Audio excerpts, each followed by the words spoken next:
I had specific questions about the direction of my psychology career. And also, I wasn't sure at that point for my children. At that point, my oldest was about starting school. She's 5 or 6 years old. And we weren't sure about chinuch for the children. There were most of those chinuch in Silver Spring, in that area, in Washington. We weren't sure about that. And like everybody else, I guess, I had my own questions of emunah and bitochen. And some were philosophical questions, but some were really lemaisa kinds of questions. And I wasn't sure about many things. I was in a stage of uncertainty. I was then in my very early 30s, so maybe I was too young for a midlife crisis, or maybe I just got the midlife crisis earlier than some people. And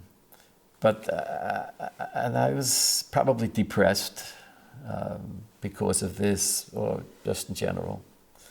And I wasn't sure where to go.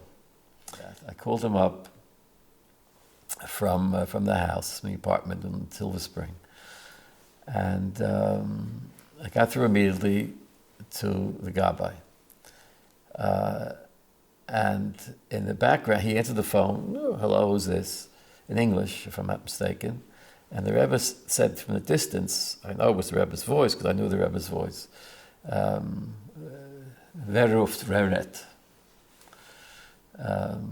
So he asked me, "Wer ruft?"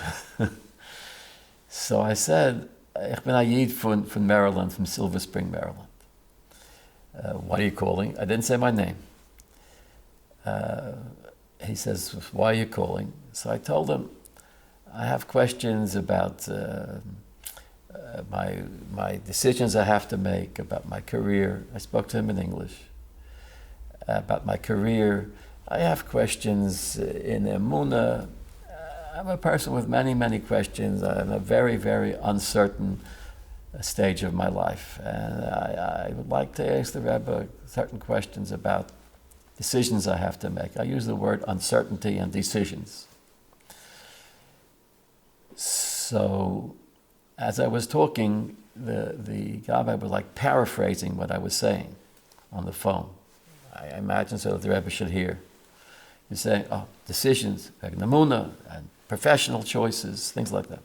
And I could hear the Rebbe say in the background, "Zogim as es is do ayid in Maryland, zu wem soll reden." And der Yid heißt Weinreb.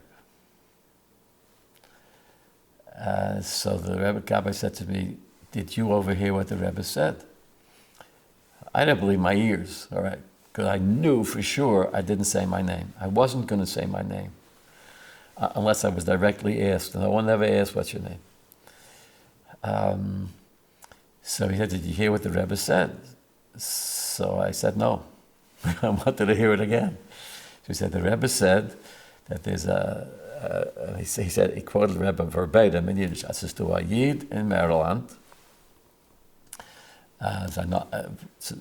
zu wem sollt reden, sein Nomen is Weinreb." So I told the Gabbai, "My Nomen is Weinreb." So I heard the Rebbe say, "Bazoi soll wissen sein, as amol darf man reden zu sich." And the Gabbai then was like stunned.